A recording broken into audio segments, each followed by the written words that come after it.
Bonjour André. Bonjour à Bonjour. tous. Bonjour. Alors, je te laisse, Noam, La main, c'est ça? Eh ben, faire le maître de l'ordre. Puis merci à tous ceux qui sont connectés que je vois. Bonjour. Voilà, ne pas. Je vais peut-être dire juste un petit mot sur l'explication. vas-y, vas-y. Et après, j'enchaîne. Voilà, Vas-y. je vais passer tout de suite la parole après à Noam. Le but de ce webinaire, c'est pas de dire, voilà, on sait ce qu'il faut faire. Pas du tout. C'est de faire ensemble face à quelque chose. Et l'apport de vos connaissances, de votre expérience est très important. Et de faire ce qu'on appelle, entre autres parenthèses, une pédagogie inversée. C'est-à-dire que vous avez dû tous recevoir de la documentation, des écrans, des notes, des numéros de téléphone. Ben, c'est d'en discuter pour savoir comment on les utilise et ce qu'on en fait. Et alors, n'hésitez surtout pas à être actif et à intervenir. Et je laisse la parole tout de suite à Noam. Voilà. Merci André. Alors effectivement, c'est une situation un peu voilà, express. On a eu donc, cette alerte canicule qui s'est déclenchée. Donc on a fait ça un petit peu rapidement. Donc n'hésitez pas, on construit tous ensemble. Et comme l'a dit André, on n'a pas nécessairement les réponses à tout, mais loin de là, en fait, on est là pour justement pour avancer ensemble. Alors on va avoir deux parties, une partie très brève, très rapide, qui rappelle les signes cliniques et la définition de canicule, et une partie surtout avec des outils, cette fois-ci plus pratiques, des numéros de téléphone internes et nationaux, et des numéros et des fiches pratiques, notamment sur les médicaments. On y vient. Donc ça, je voulais partager. En deux mots, donc le plan canicule est activé chaque année, ça c'est important de le savoir, du 1er juin au 15 septembre, donc, pour observer les températures et prévenir les conséquences sanitaires de vagues de chaleur. Et ben, en 2025, on fait face à un épisode de chaleur intense, puisqu'on va le voir juste après, on est sur un niveau jamais atteint, enfin rarement, très très rarement atteint. S'il y avait eu cette échelle qui n'existait pas en 2003, certainement comparable à 2003, et tout le monde se souvient de cette canicule. Bon, ce plan cible particulièrement les populations vulnérables, comme les personnes âgées, les adultes en situation de handicap et les inaptes au travail. Et donc la CPTS, à notre niveau, nous, on travaille avec les communes, les associations, également les professionnels de santé. Donc vous tous, alors, professionnels de santé, encore une fois, on est au sens large, hein, on n'est pas sur le médecin généraliste, l'infirmier, pharmacien, biologiste, mais également acteurs du médico-social, et qui soient libéraux, hospitaliers, salariés, autres, hein. Donc c'est vraiment tout le monde pour identifier et protéger ces populations. Et cette coordination vise à protéger la santé publique et sauver des vies durant les épisodes caniculaires. Parce qu'en plus, ces épisodes ont quand même la mauvaise idée d'arriver à une période où c'est les vacances. Donc, c'est toujours un peu compliqué en termes d'effectifs, puisque bah, forcément, tout le monde a le droit de prendre ses congés, donc tout le monde prend ses congés. Donc là, on va dire on a de la chance, on est une semaine encore avant, mais ça commence quand même à arriver. Donc voilà, le dispositif national d'alerte, c'est différents niveaux de vigilance. Vert, vigilance normale. Jaune, une attention accrue. Orange, alerte canicule. Donc déjà, quand on est au niveau orange, c'est important. Mais là, actuellement, vous l'avez compris, depuis midi, nous sommes à un niveau rouge, c'est-à-dire une mobilisation maximale pour une canicule extrême. Donc il y a un numéro national qui a été mis en place, et c'est celui-là qu'il faut vraiment relayer auprès du grand public et de la patientèle, 0800 06 66 66, qui est gratuit entre 9h et 19h depuis un poste fixe. Même d'ailleurs 8h, 19h, j'avais vérifié, en ce moment ils l'ont élargi, mais sur la fichette c'est resté 9h. Peu importe. Donc ça c'est vraiment le numéro national grand public. Euh, c'est une information, c'est pas un numéro d'urgence, on va le voir après. Mais une personne qui a des questions sur où trouver un point d'eau fraîche, ça c'est ça qui est important, qui a une question sur les signes, ou qui tout simplement a un membre de sa famille plutôt éloigné, ça peut être important. La personne habite en région, sa famille est en Île-de-France et inversement. Il peut appeler Canicule Info Service pour savoir ce qui est mis en place et pour être mis en relation avec le dispositif le plus proche de la personne concernée. Voilà, donc c'est à ça que sert ce numéro. Pas juste un numéro pour le donner. Voilà, l'organisation locale qu'on a, nous, et donc le rôle de la CPTS, et donc de vous tous, parce qu'encore une fois, la CPTS, c'est pas nous, hein, c'est nous tous, c'est vous tous, c'est les différentes structures, c'est qu'on a un rôle de coordination avec l'ARS. Et vous allez voir après, on a eu quelques informations. Ils ont ouvert une cellule de crise, ils ont un point qui remonte, alors je dirais pas heure par heure, mais je crois que c'est toutes les 10 heures ou 12 heures. Et là, en ce moment, c'est vraiment observé avec les services d'urgence. Et donc, voilà, nous, on travaille avec eux, c'est-à-dire qu'ils nous font remonter ces informations-là sur le point d'information. Et également, surtout, si jamais il y a au niveau local je sais pas, nous, on a une remontée de professionnels de santé avec une problématique qui apparaît. Nous, à l'inverse, on peut leur faire remonter ces informations-là. Donc, la CPTS mobilise tous les acteurs locaux, comme on vous l'a dit, aussi bien professionnels de santé que les structures, et on relaie des messages de prévention. Et donc, dans les structures, c'est travailler avec les CCAS, parce qu'en fait, ça va être véritablement eux qui vont être à la manœuvre au niveau des villes. Donc, avec les supports d'information tels que celui-ci. Ça, c'est une info classique, mais on n'aura jamais, on ne cessera jamais de la répéter assez, c'est qu'il faut boire entre 1,5 litre et 2 litres d'eau par jour pour éviter la déshydratation. Mais ce qui est important, c'est de ne pas boire 1,5 litre, donc la bouteille d'un seul coup. C'est de répartir sur le temps. Et donc, on pense aux personnes âgées qui n'ont pas nécessairement cette sensation de soif, mais qui pour autant se déshydratent. Donc, voilà, hydrater régulièrement, un verre d'eau par heure, c'est déjà pas mal. Une problématique, ça va peut-être en faire sourire certains, mais bon, voilà, c'est ce qui ressort assez souvent. Les personnes âgées ont aussi tendance parfois à moins boire parce que ça les emmène uriner plus régulièrement. Et ben, c'est important là-dessus, André, tu pourras me compléter, c'est important de leur expliquer que si c'est important d'aller boire et que bah, c'est pas grave, mais vous uriner plus souvent, mais pas se déshydrater. André, si tu as des choses là-dessus, n'hésite pas. Non, et je pense que sur les mesures de prévention, là, tel qu'on est, je vois beaucoup de quelques médecins et autres.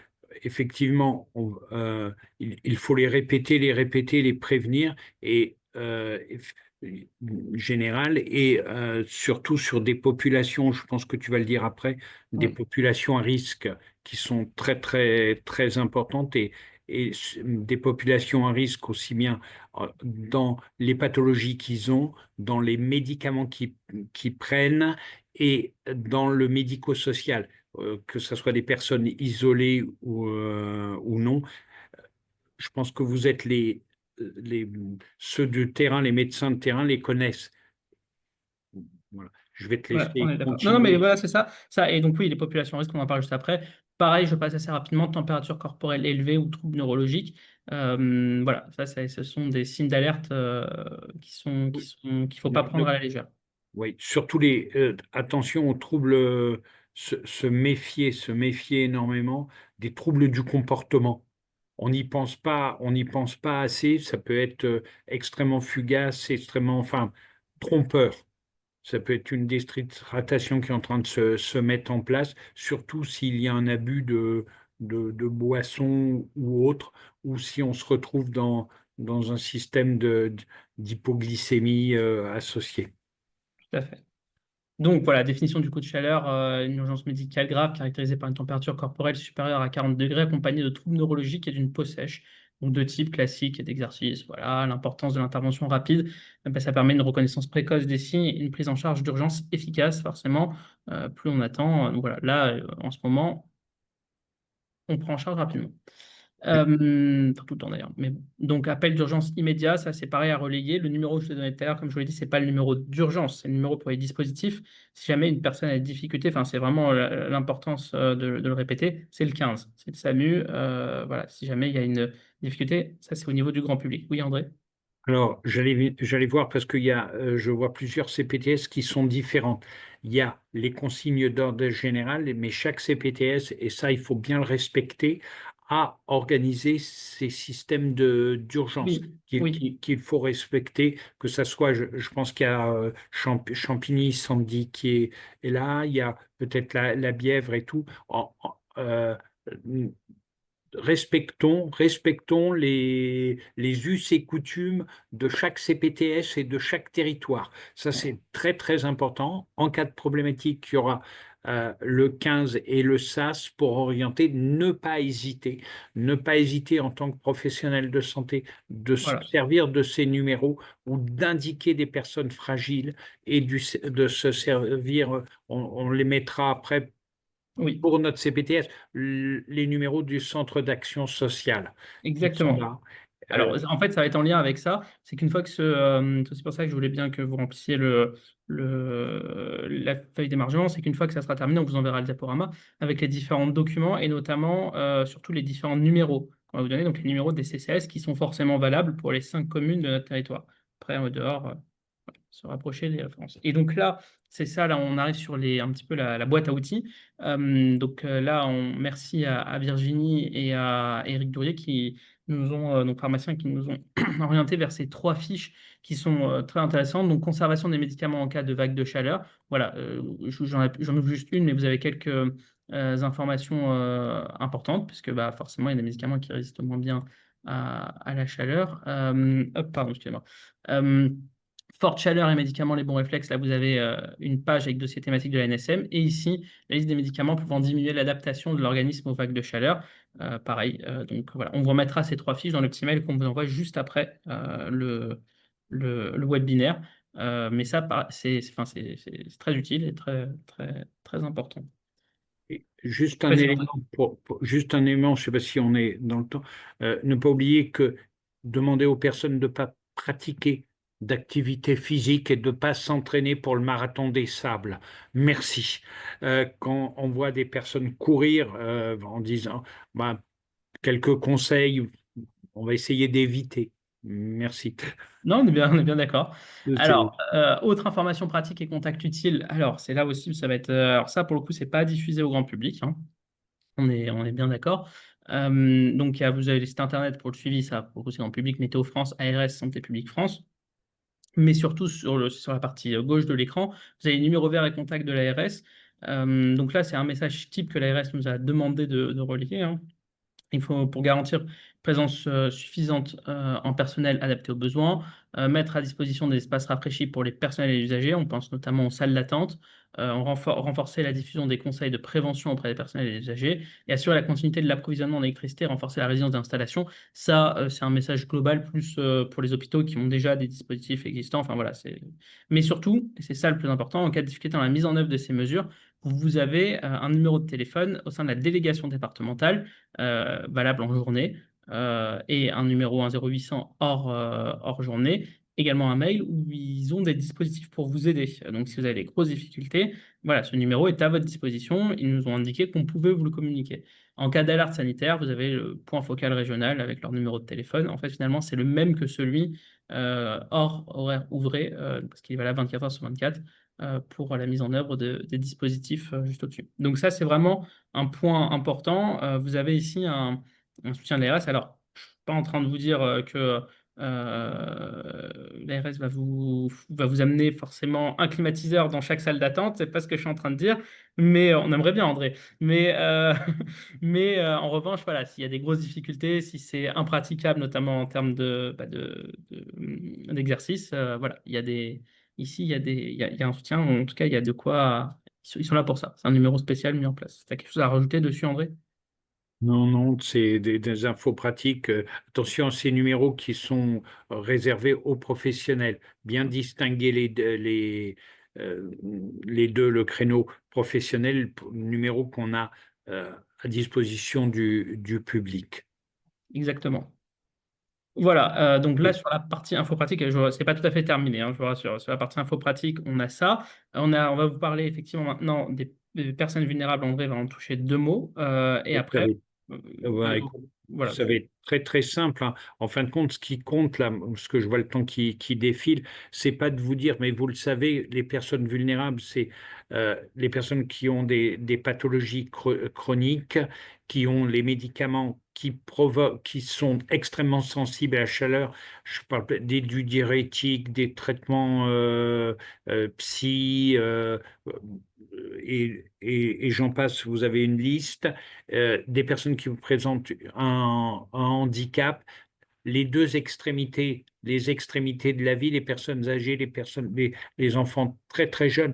Je ne saurais trop vous de dire de façon banale, bah, si possible, faire éviter de laisser attention aux voitures. C'est pas possible. Et là, on va être en période de transport et de voyage, surtout s'il y a des bébés et autres, ne pas hésiter à rappeler les consignes quand vous voyagez en voiture, vous mettez le bébé à l'arrière, qu'il ne soit pas en situation dans une serre. Voilà, des choses toutes simples pour les jeunes parents et puis peut-être pour les moins jeunes de s'arrêter. On a vu les personnes handicapées. Vas-y, non, Et vas-y. justement, avant de poser la question, c'est déjà si vous en avez ou si vous avez un point en particulier, enfin un cas que vous voulez étudier ou quelque chose, parce qu'on était sur le thème une seule santé cette année de notre journée annuelle et qu'on continue, on a deux points, bah, ne pas gaspiller l'eau, parce que là on en voit l'utilité, donc ça veut dire qu'il ne faut pas hésiter à en utiliser pour se rafraîchir, mais faut pas la gaspiller, ça c'est un point important. Et puis, bah, une seule santé, on pense aussi à nos animaux, parce que ça rentre dedans. Et pour le coup, ça peut vous paraître ridicule, mais chez certaines personnes âgées attachées à leurs animaux, bah, c'est aussi voilà, C'est des un consignes point d'entrée très voilà. important. Si vous ils vont pas penser à boire, mais ils vont penser à donner à boire leurs animaux. Et vous leur donnez la consigne. À chaque fois que vous donnez à votre animal, vous prenez un verre. Voilà. Bon, c'est une entrée et aussi des personnes très particulières sans domicile fixe. Il y a des tournées de distribution d'eau. C'est parce qu'ils sont dans la rue, ils sont peut-être encore plus exposés que Si vous d'habitude. avez une personne, les CCAS ont mis en place, alors à partir d'un numéro qu'on va vous envoyer ou des adresses mail, vous avez une personne qui n'est pas renseignée, qui ne voit pas de tournée, les CCAS ont les liens avec les maraudes locales, et notamment des maraudes de renfort qui ont été mises en place spéciales canicules, qui ont lieu aussi en journée par le SAMU social ou les associations agréées de sécurité civile. Donc n'hésitez pas à signaler des personnes qui vous seraient signalées ou que, voilà, ou que vous avez repérées, pour que ces maraudes puissent aller les voir. Donc avec un maximum d'informations, même si ça reste toujours compliqué, c'est-à-dire au moins un prénom, il n'y a pas besoin que ça soit hyper détaillé sur ce niveau-là, un âge approximatif, une description approximative de la personne et un lieu approximatif. Ça reste ces éléments-là parce que ça aide au maximum les tournées de maraude à les retrouver. Moins il y a d'infos, plus c'est compliqué de les retrouver. Voilà, pour aller les voir encore une fois. Et euh, on n'a pas cité sous traitement et autres les personnes qui étaient sous soit dialyse, soit chimiothérapie et autres qui sont extrêmement sensibles. Voilà. Moi, ce que j'aimerais vous inviter à prendre, c'est maintenant la parole. On n'a pas voulu enfin, faire une rencontre où on disait il faut faire ça, il faut mettre la perfusion subcutanée, ce que vous avez le droit de faire, demander votre infirmière, mais plutôt votre expérience à vous et le fait que sur un territoire donné qui dépasse largement le territoire de la CPTS, vous puissiez vous indiquer soit des questions, soit des informations que vous voudriez faire passer. Je vous laisse. Euh, Bonjour Vas-y, Sandy. Noam, bonjour André, bonjour à tous.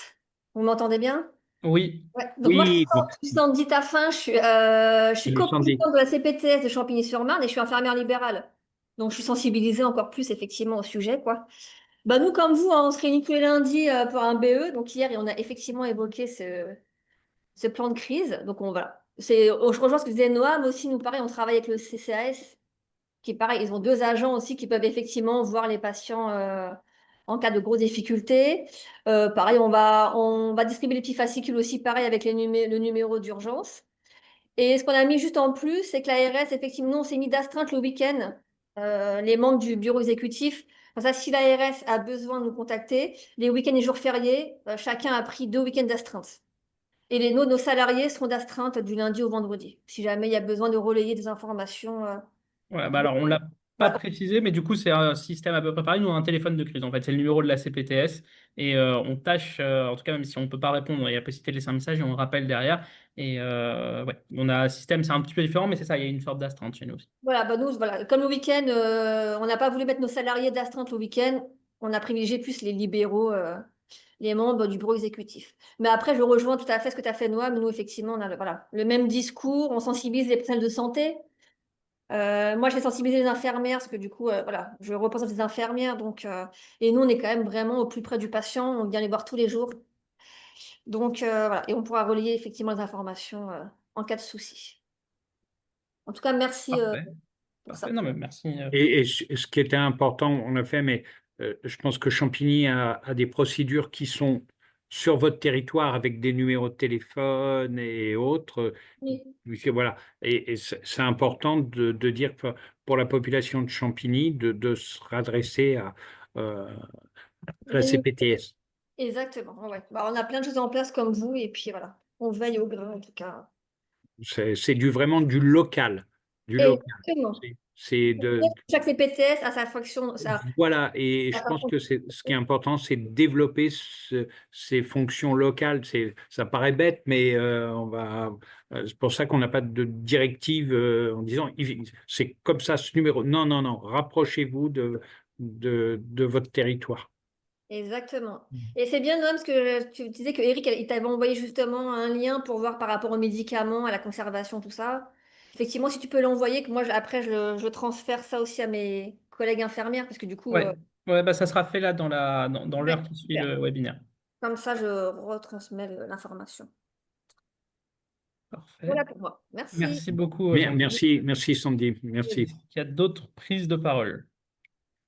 Je, euh, je, je me permets, hein, je vois, il y a Clémentine, il y a le cerf diabète. Si le cerf diabète veut intervenir, c'est avec plaisir, hein.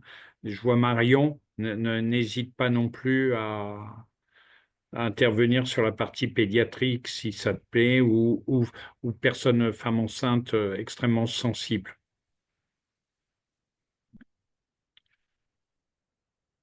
Non, et écoute, Moi, j'écoute. Merci. Non, mais c'est très bien. C'est très, très bien. Prends les Avec, informations. avec plaisir. ouais. Bah, Mais, voilà, et ne pas hésiter à faire un retour vers nous en nous disant il manque ça, il manque ça. Enfin voilà, on pourrait compléter. Le but étant, c'est depuis qu'on est sur la CBTS, c'est la première fois qu'il y a euh, cette notion de crise, hein. Et donc ça, c'est important de savoir comment on met aussi en place. Ça a deux structures, ça a une action sur effectivement la chaleur et il y a une action aussi sur quelle procédure on met en place en commun. Voilà, pour Sandy, et la prochaine fois, pourquoi pas ne faire quelque chose de communautaire. Ça peut servir aussi. Avec plaisir. Voilà. En tout Écoute, cas, alors Marion a dit qu'ils étaient avec toute la MSP, ils ont écouté, ils nous remercient, ils enchaînent avec leur RCP. Donc voilà, parfait. très Nous, bien. on avait dit qu'on tenait maximum une demi-heure, nous en sommes à 25 minutes. Il nous reste 5 minutes s'il y a d'autres questions, ou sinon on coupe là. C'est vous qui décidez. Très bien. Je ne sais pas s'il y a d'autres personnes qui veulent intervenir. N'hésitez pas, ou d'autres questions. On va vous fournir les liens. Est-ce que parmi tous qui étaient là, vous aviez reçu les liens de l'ARS? Non, moi, j'ai pas reçu. Ok, donc ça c'est Donc, intéressant. Bah, tu- du coup, non, mais je vais tout transmettre. Enfin, c'est prévu, c'est en train d'être fait. Le temps de, voilà, dans l'heure, ça va arriver. Entre 1 minute ouais, et 1 heure. Super. très, très bien. Eh bien, écoutez, un point extrêmement court. Prenez soin de, on va Prenez dire, soin de vous, hydratez-vous, et puis bah, hydratez-vous, voilà, puis des patients. Merci Noam d'avoir monté ce- très rapidement ce point-là. avec plaisir, merci à vous, et puis bah, on se tient au courant, et bon après-midi à tous. Merci. Bon après-midi, merci. Après-midi, n'hésitez pas. Au revoir, à bientôt. Au revoir. Dans d'autres circonstances, s'il possible. Au revoir, merci Noam. Au revoir.